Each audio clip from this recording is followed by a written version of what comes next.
Halo, simak sampai selesai ya. Siapa tahu ini bisa menjadi angin segar untuk sedikit meredakan gundah dan galaumu. Jika kamu menekan tombol ini, kemungkinan besar kamu sedang merasakan beban yang luar biasa berat di dadamu. Mungkin kamu merasa bersalah karena menyimpan amarah terhadap orang yang memberimu hidup, atau kamu merasa seperti monster karena tidak bisa merasakan kasih sayang yang seharusnya ada. Hal pertama yang perlu kamu dengar adalah ini: amarahmu valid. Sains memberitahu kita bahwa amarah terhadap orang tua bukanlah tanda bahwa kamu adalah orang jahat. Seringkali, ini adalah tanda bahwa sistem alarm di otakmu, amigdala, sedang mencoba melindungimu dari luka lama yang belum sembuh. Ketika kita merasa disakiti oleh orang yang seharusnya menjadi tempat perlindungan kita, terjadi perang hebat di dalam tubuh kita, antara jantung yang berdebar, perut yang melilit, dan paru-paru yang terasa sesak. Ini disebut sebagai konflik frontolimbik, di mana bagian berpikir dan bagian perasa di otakmu tidak sinkron. Kamu mungkin merasa terjebak dalam spiral ke bawah, downward spiral, di mana satu pikiran negatif memicu perasaan buruk lainnya, membuatmu merasa tidak berdaya dan terputus dari dunia. Ingatlah, amarah yang kamu rasakan adalah nucleus of a physioneurosis, sebuah masalah yang berakar pada biologimu, bukan hanya di kepalamu. Tubuhmu sedang mengingat luka yang mungkin pikiranmu coba lupakan. Sebagai disclaimer, bahwa video ini hanya bertujuan untuk memberikan informasi dan bukan merupakan pengganti konsultasi dengan tenaga medis atau kesehatan mental profesional. Penulis dan pembuat konten tidak terlibat dalam memberikan saran medis atau psikologis secara individu, dan segala masalah kesehatan Anda harus dikelola di bawah pengawasan medis yang kompeten. Jika Anda saat ini sedang mengalami episode depresi klinis, sangat disarankan untuk mencari bantuan profesional terlebih dahulu sebelum melakukan praktik mandiri yang dijelaskan dalam video ini. Pembuat konten tidak bertanggung jawab atas segala kerugian atau dampak yang mungkin timbul dari penerapan informasi dalam video ini. Terima kasih sebelumnya dan tetap semangat ya. Menelusuri akar warisan dari masa kecil. Mengapa amarah ini begitu sulit dipadamkan? Sumbernya seringkali terletak pada masa kecilmu. Banyak dari kita tumbuh dalam kondisi childhood emotional neglect, CEN, atau pengabaian emosional masa kecil. Ini terjadi ketika orang tua gagal merespons kebutuhan emosionalmu dengan cukup. Kamu mungkin diberikan rumah yang bagus, pakaian, dan pendidikan, tetapi kebutuhanmu untuk dilihat, didengar, dan divalidasi tidak terpenuhi. Sebagai anak, kamu memiliki insting biologis untuk melekat pada orang tuamu agar bisa bertahan hidup. Namun, jika orang tua justru menjadi sumber ketakutan atau ketidaknyamanan, kamu mengembangkan apa yang disebut sebagai disorganized attachment atau kelekatan yang tidak teratur, sebuah kondisi ketakutan tanpa solusi. Kamu belajar untuk mematikan bagian otak yang memproses perasaan agar tidak merasa terlalu sakit. Inilah yang membuatmu merasa hampa atau memiliki fatal flaw. Perasaan bahwa ada sesuatu yang salah di dalam dirimu.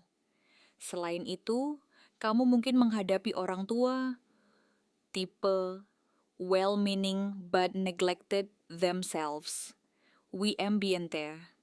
Mereka bermaksud baik, tetapi karena mereka sendiri tidak pernah diajarkan cara mengelola emosi, mereka tidak bisa memberikannya padamu.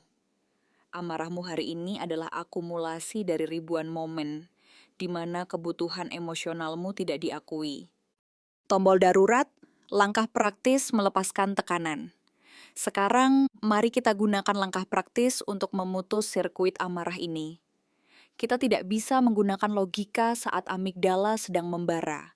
Kita harus mulai dari tubuh. Langkah 1, ruang napas 3 menit. The Circuit Breaker. Bayangkan perhatianmu bergerak seperti bentuk jam pasir. 1. Menit pertama, sadar. Tanyakan pada diri sendiri, apa pengalaman saya saat ini? Sadari pikiranmu, perasaan kesalmu, dan sensasi fisik seperti rahang yang mengeras. Katakan, ini adalah momen penderitaan, amarah ini sudah ada di sini, biarkan saya merasakannya. 2. Menit kedua, mengumpulkan. Fokuskan seluruh perhatian hanya pada sensasi napas di perut. Gunakan napas sebagai jangkar untuk tetap berada di masa sekarang. 3. Menit ketiga, memperluas. Perluas kesadaran ke seluruh tubuh. Jika ada bagian yang tegang, bayangkan kamu bernapas ke dalam bagian itu untuk melunakkannya. Langkah 2, memberi label, name it to tame it. Ketika pikiran negatif tentang orang tuamu muncul, jangan berdebat dengannya. Cukup labeli sebagai peristiwa mental. Katakan, saya sedang memiliki pikiran bahwa ibu saya tidak peduli. Perubahan kecil dalam bahasa ini mengaktifkan prefrontal cortex, menara pengawas, untuk menenangkan amigdala. Langkah 3. Biofeedback, gunakan tubuhmu. Amarah membuat tubuhmu menyempit. Lawanlah secara fisik. Berdiri tegak, tarik bahu ke belakang, dan ambil napas dalam-dalam. Otakmu memantau tubuhmu. Jika tubuhmu dalam posisi aman, otakmu akan mulai menurunkan hormon stres. Menuju pemulihan, duka dan penerimaan radikal. Untuk mulai menumbuhkan rasa kasih, love, kamu harus terlebih dahulu melewati proses berduka, mourning.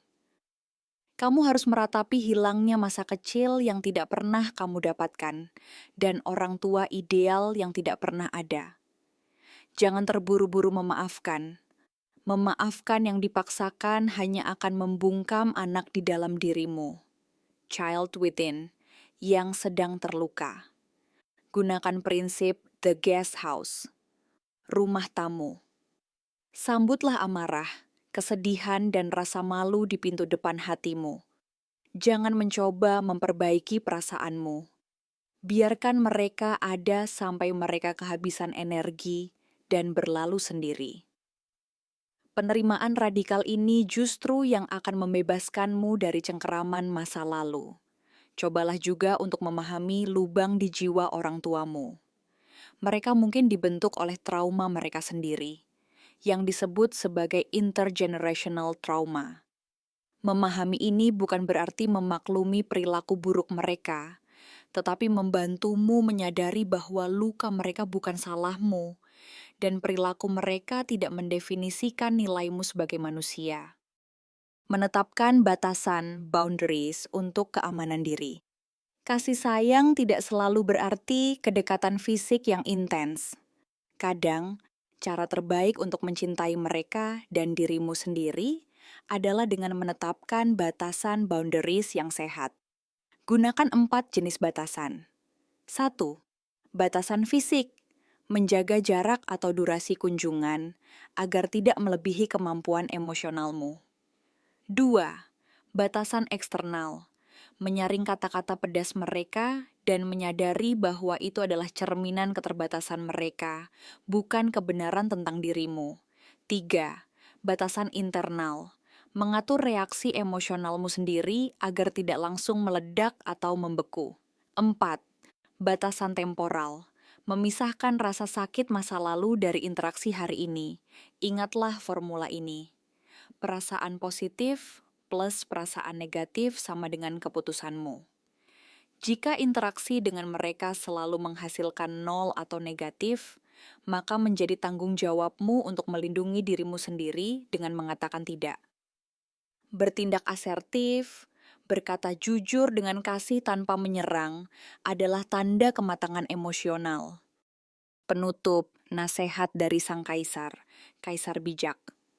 Marcus Aurelius pernah menulis, "Jika orang memperlakukanmu dengan buruk, masuklah ke dalam jiwa mereka. Lihatlah pemahaman mereka, dan lihatlah seperti apa sifat mereka. Kamu akan yakin bahwa pendapat manusia seperti itu tidak layak untuk satupun pikiran yang menyusahkan." Ia juga mengingatkan bahwa kita diciptakan untuk saling membantu, seperti deretan gigi atas dan bawah. Namun, bantuan terbesar yang bisa kamu berikan kepada keluargamu adalah dengan menyembuhkan dirimu sendiri terlebih dahulu. Kamu sedang membangun spiral ke atas, upward spiral. Setiap napas sadar yang kamu ambil, setiap kali kamu memilih untuk tidak membenci dirimu karena marah, kamu sedang mengubah sirkuit otakmu melalui neuroplasticity. Peluklah dirimu malam ini. Katakan pada anak kecil di dalam dirimu, "Aku melihatmu, aku mendengarmu. Kamu tidak sendirian lagi." Amarah ini adalah ujian, tetapi di baliknya terdapat kekuatan luar biasa untuk menjadi individu yang utuh, bijaksana, dan penuh kasih. Kamu tidak harus sempurna hari ini. Kamu hanya perlu terus bernapas. Disclaimer. Video ini bertujuan memberikan informasi dan bukan pengganti konsultasi medis atau kesehatan mental profesional. Jika kamu mengalami depresi klinis atau dorongan untuk menyakiti diri sendiri, segera hubungi bantuan ahli. Penulis tidak bertanggung jawab atas dampak dari penerapan informasi ini tanpa pengawasan yang tepat.